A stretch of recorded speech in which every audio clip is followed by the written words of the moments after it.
Camera recording. I don't remember my name. Camera recording. Recording video. And you are back. Sleepless. Camera recording. Audio recording. There you go.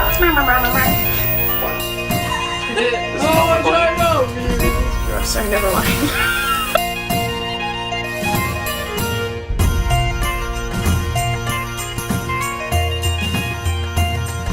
Hi everybody, and welcome to episode 9 of Knights at the Round Table Series 3.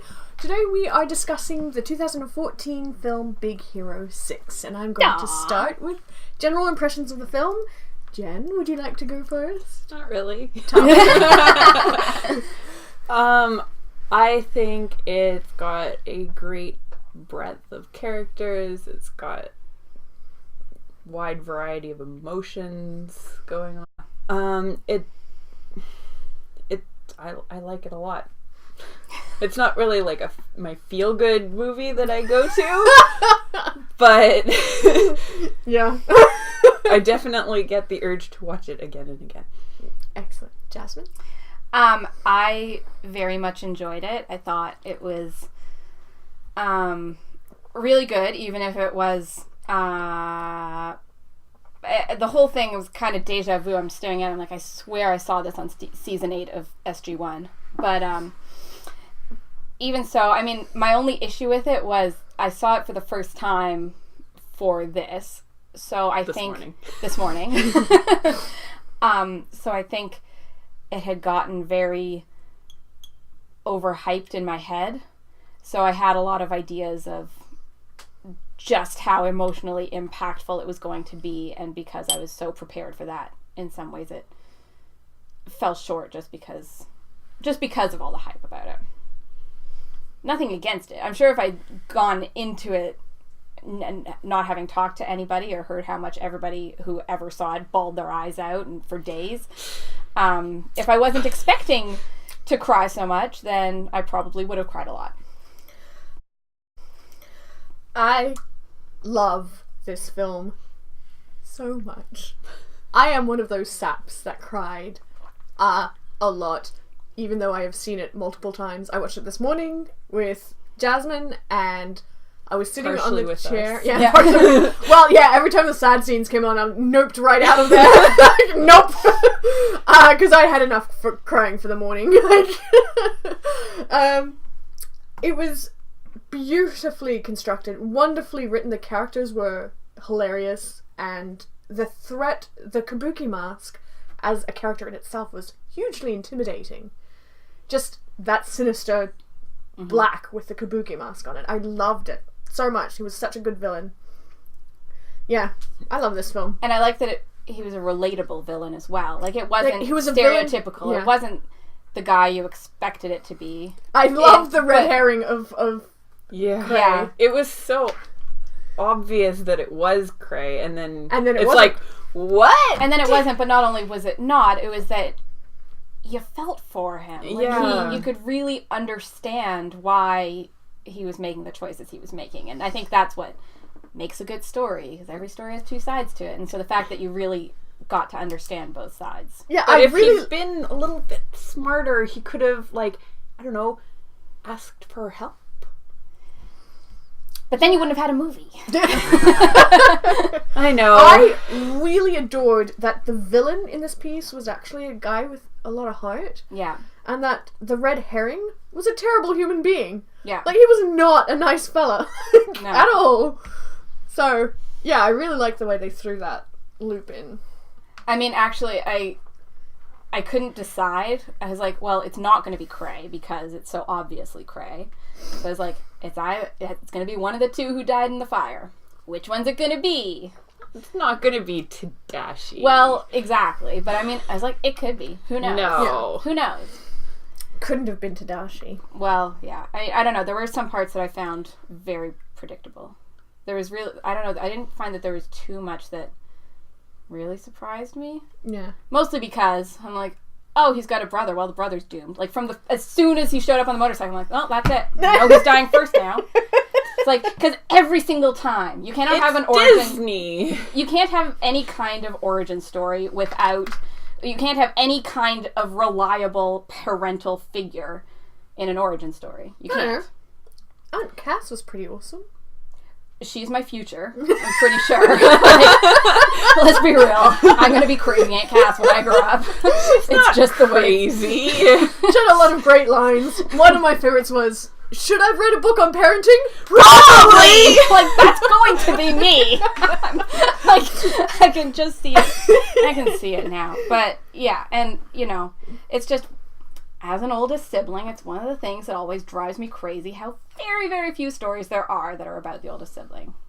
Ever. The oldest sibling either dies or is a horrible human, and the younger sibling triumphs against all odds and saves the day. So, I didn't hold out hope for the older sibling. And he actually made it a lot longer than I expected. Oh, yeah? So, I was kind of impressed with that. I'm like, you almost made it halfway. Good for you, buddy.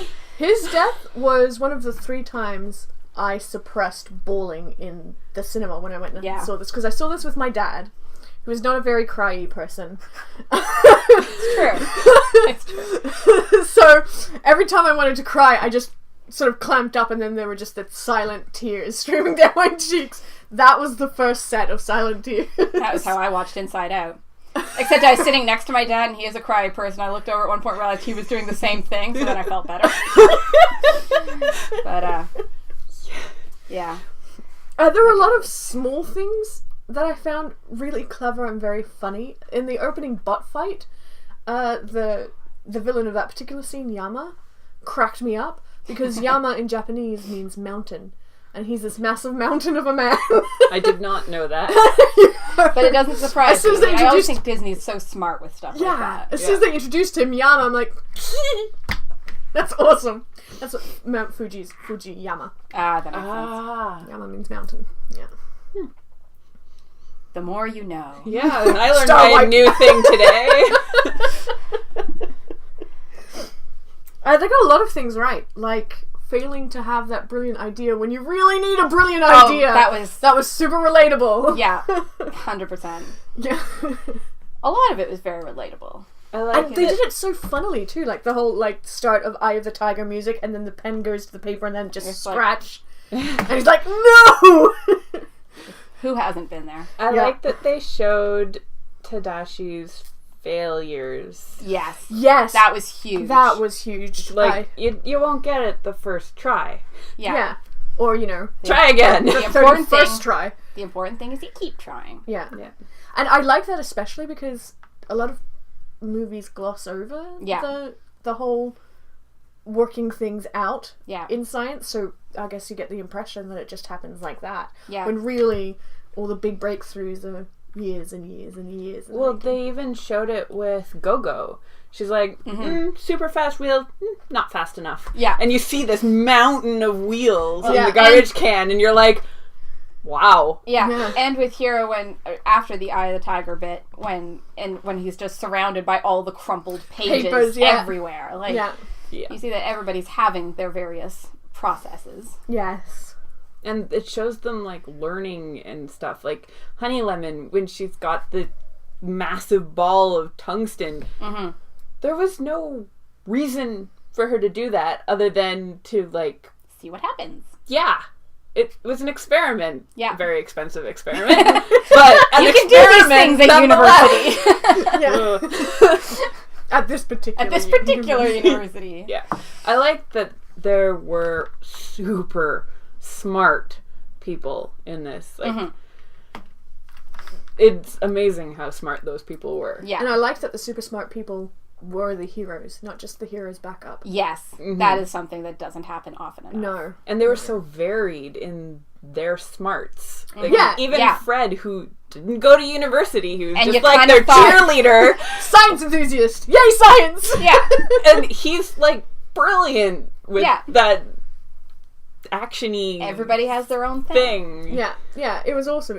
We got a comment from the Peanut Gallery in between the break about how their superpowers along the lines of the smart ones being the superheroes instead of the sidekicks, and the fact that their superpowers are their smarts. Yeah. All the gadgets in the world can't save you unless you have a brain to go with them. Yeah, exactly. Well, Hiro doesn't have any gadgets. Well, he's got has Baymax. Baymax. Yeah. He's kind of like the ultimate gadget. Baymax is his own person by the end of it, Yes. right? Yes. So, like, he doesn't need Hiro telling him what to do. No. So, Except to say that he's satisfied with his care. yes. And the tears start. Oh, well, Again. okay, Again. you're gonna hate me for this, but I was like, does the pod not have thrusters? But you would have to Be inside be it. inside. Why couldn't they open it and try it? Clearly, she doesn't. No oxygen. Then how's He has a mask. She had a mask too, No, she didn't. didn't she? No. She had a helmet. She had a I helmet. don't think she had a mask. I'm skeptical of the whole thing. I think it would have been worth a shot. They would have had to get in. They probably had to cut the pod open to get at her. Maybe. I'm just saying they didn't even try. There wasn't seemed really very much defeatist. time. I would have been like, is there an emergency open button? Oh, look, engines. Phew, now we're all saved. It would have taken, if they had managed to get it open and push the magic button to make the fire, then it would have been fine. They all would have survived. That you assume that Hiro would automatically know which buttons to press. I'm assuming it would be the one that says engines on. You're assuming there's an engines on button instead of just a bunch of. I'm vibrators assuming and it's a switches. Disney pod. It's got to be straightforward enough for the children at home to use. No, it doesn't, because I didn't see the inside of the pod. Color-coded buttons. I'm just green for go. It would have worked. I'm just saying. The whole thing was needlessly emotional. And this is for me. I didn't feel a thing, but it was needlessly emotional. Excuse me while I drink this away. No, I did feel sad. It was sad. I just didn't quite get to the point of the tears. Oh god, I did. So many tears were shed during this movie, so many. And I mean, I was surprised by that because I always cry. I still cry watching The Lion King, but I think maybe, I don't know. Memories. Yeah, I think they did the whole grieving thing for Tadashi really well. Yes, Ugh. they did. And they didn't have it drag on too long, because not very long after, maybe 5 minutes, you get to a funny scene. Mm-hmm. Yeah, with Baymax. Yeah. Again. God, I love that robot. So good. So you forget how sad you were. Yeah, they did a good job of that in this movie. Mm-hmm. There are two instances where that immediately came to mind. Was right after Tadashi's funeral, where you see him not eating, and then Baymax appears, and then when he is reviewing the footage of Tadashi trying, and then I'm like I'm crying, and then his friends show up, and then Wasabi says something along the lines of, "Yeah, and maybe next time not leave leave your us." friends abandoned on a scary island." Like, Yeah. yeah, that was That awesome. was the most emotional part for me, was the playback of that video. Oh god, yes. Even though I was like, I think I made the comment while we were watching, like, he's such a useful Teletubby. Yeah. Yeah. Because I'm a terrible person. There was so much comedy in this. It was so funny. From Baymax being, I am not very fast. Like, trying to run away, and then he falls over and you just see his little stumpy legs keep going. Yeah. That's cracks me basically up. how I run. Pretty much any time Wasabi spoke was when I was laughing. Fred, too. Fred, yes. Fred was great. But Wasabi's scream right at the beginning when they throw the shipping container. Yeah. He's like, "Oh my god, we're going to die!" That super high pitched scream coming from a guy who looks pretty buff. You're just like, Pretty buff. He's like the biggest guy on screen. Yeah. pretty much, yeah. And then Anytime Heathcliff's on screen is hilarious, Heathcliff- too. yeah, what a So forbearing tolerant. butler. Yeah. That was one of my The notes. only time he cracks is when he first meets Baymax. That's the only time you see his Expression change. carefully neutral Yeah. expression go, what just happened? Because he does smirk a little bit Yeah. when they're practicing their new superpowers on Yes. him. When they win. But the only time that he's like, wait, what? Is when he meets Baymax. Which actually, given the final, the end scene at the end of the credits, you understand why he's such a forbearing butler. Yeah. Yeah. And up until that point, it's just like a brilliant, serious foil. Well, Yeah. you assume that he's like that because of Butler raising training? Fred? Yeah. I mean, look what he has to deal with on a daily basis. Fred's angel. You can totally picture Fred practicing that. Yeah, Yeah. right. On Heathcliff. Yeah. Heathcliff, follow me. I wrote a song, Heathcliff. What do you think? Yeah. Very good, Master Fred. Yeah, exactly. There were a lot of things that didn't quite make sense in this movie, but I can forgive them all because the movie was so much fun. Like, when Baymax first meets Hero, and then was like, "You have been a good patient. Here, have a lollipop." Where did that lollipop come from? But why can't Baymax have pockets? He's got all these different things in him that do different things. I assumed he could have grabbed it off a lollipop desk. dispenser. Because the desk wasn't very far away. Oh. That's I like true, to think he yeah. has a lollipop dispenser. If you're going to be a healthcare robot, you need a lollipop dispenser. So, what, do they refill sugar and, like, coloring and flavor packets in the back of his neck or So something? it could just be like a little panel where you fill it up with lollipops and then they pop out one at a time whenever someone's been Yes. a good patient. In a completely hollow, inflatable. Why not? Anyway, another thing that didn't make sense but was absolutely hilarious, so I'm glad they did it, was Drunk Baymax. Oh my gosh! That was wonderful. That was probably my favorite part of the movie. It was We fell out of a window! We fell out of a window. It was so funny. And then walking up the stairs. Yeah. Fur baby. Yeah. It didn't make sense because low battery would just be like slower function. I don't Well, understand okay, where the no. drunk came from, But it was funny. For me, I thought about my my old cassette Walkman. When it started running out of batteries, the voice would start warping and Yep. So Yeah. that's But it was still doing, like, it wasn't drunk. It was just a weird voice. sounded pretty drunk. Yeah, and I mean, the Walkman can't really move on its own, so you don't know what it would react like. Look, I don't Totally think made sense. I don't completely think- identify with low battery Baymax. That is me when I'm drunk. Yeah, but Peanut Gallery. he was just tired. What, He was Peanut Gallery? sacrificing processor power in order to keep his limbs going. Aha! Oh, look, science! Engineering. Okay, that makes more sense now. But still, at the time I was like, really, why drunk? I get tired, but why drunk? But it was so funny that I can forgive it. And now it makes sense. And You now don't it even makes have sense, to. so now I don't even have to. Okay. Another issue I had that is just something that I found weird, but is forgivable because of the kind of movie it is the flying around San Francisco. What's weird about that? Yeah. Is San that there is Francisco, an so- unidentified bogey in the air and the military are nowhere to be found. But San Francisco is a mystical land where things like that happen.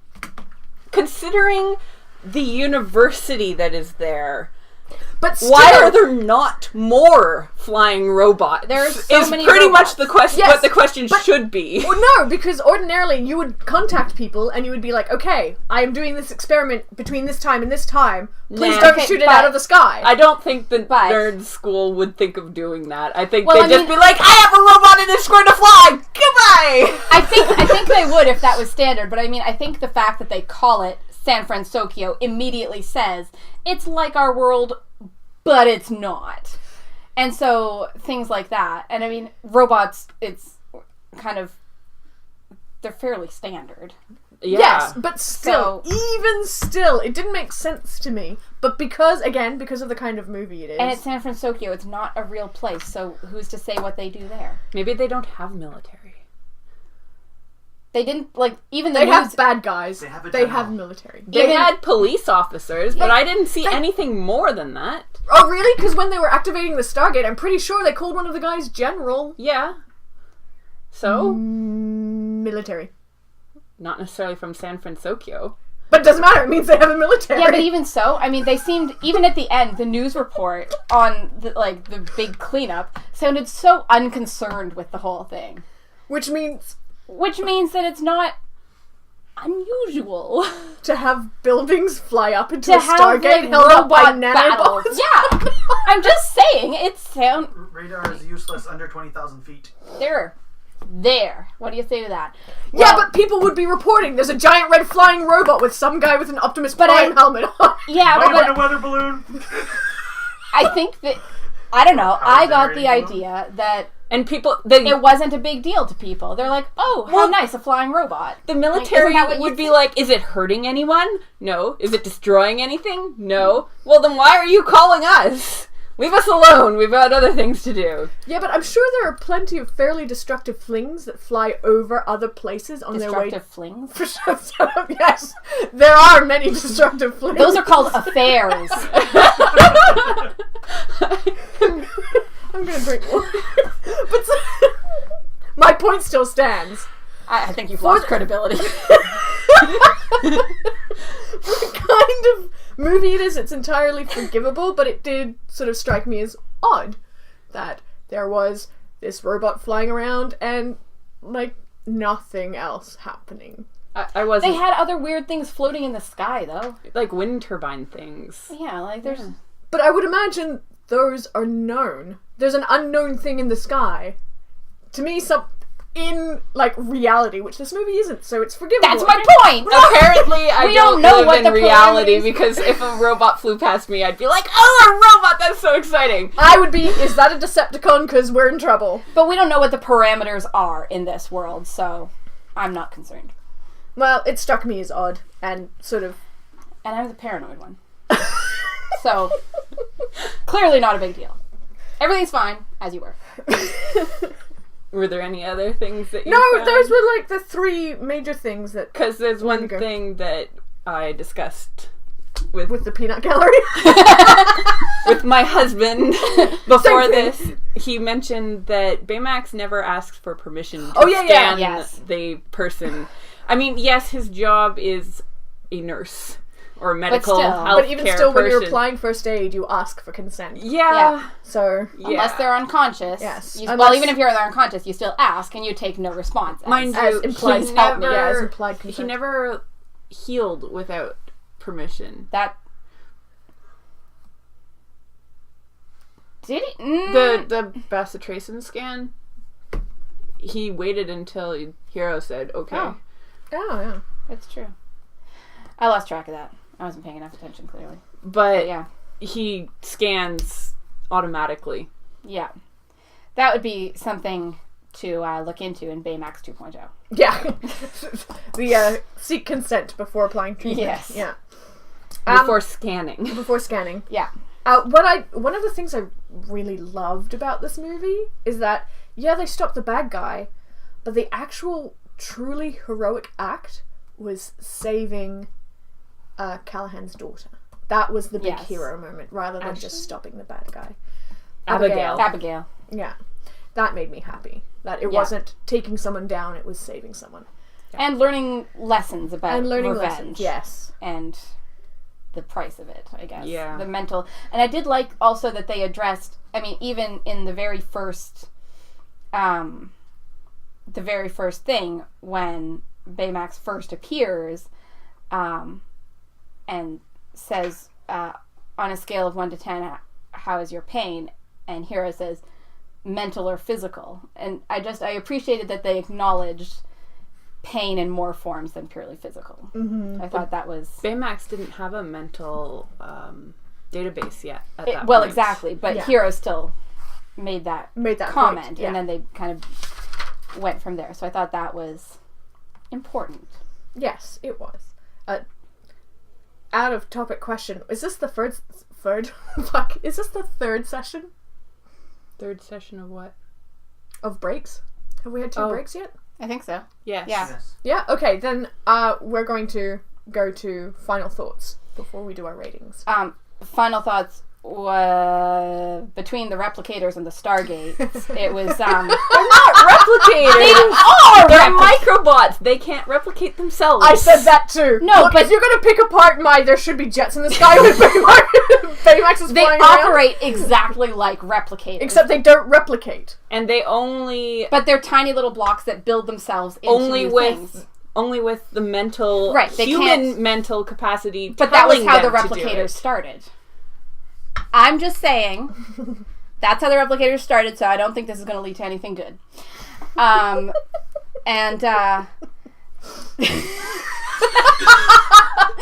Crazy or watch too much Stargate? I've It's a seen fine all line. of Stargate, and yeah, no, I don't think this is going that way. I'm paranoid anyway. I think it could happen. Also, they're all in the void now. Well, that's true. But Who knows what the void would do to them? exactly, that's how these things always happen. And Except there's no way of accessing the void. And I definitely added the words, "You son of a bitch," when Callahan said, "I want my daughter back," because I had a little Inigo Montoya moment. I was hearing that in my head, and I was like, why am I thinking that? Yeah. I must have been reading too much Harry Potter lately. Yeah, but No, Princess. overall, I did very much enjoy it. I think I would have enjoyed it more if I had not heard so much about Hype, it beforehand. Well, whose fault is that? Everyone else's? No, yours for not watching it in 2014. Sorry for working so much! You should be! Jen, last thoughts? I really like this movie. I'm glad I saw it opening weekend. The shade! The shade! So I didn't have any misconceptions or preconceptions Right. towards it. So I went into it going, I don't know what this is about, but I am so excited! And I remained that. Okay. I love this movie. That's my final thought.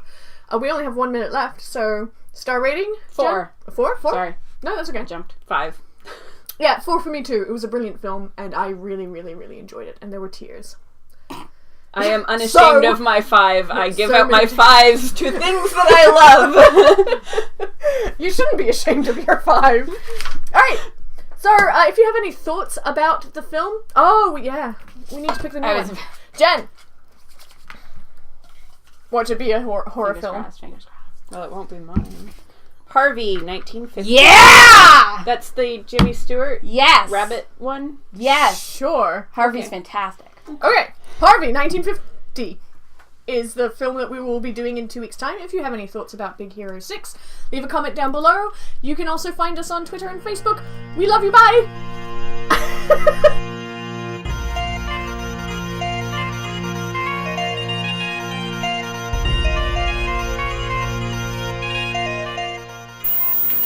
Llama Llama Duck.